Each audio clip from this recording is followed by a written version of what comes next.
আসসালামু আলাইকুম।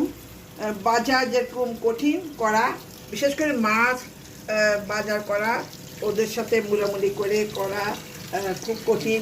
আর কেটে আনা, ওখানে আরও আধা ঘন্টা 1 ঘন্টা দাঁড়িয়ে থাকতে হয়।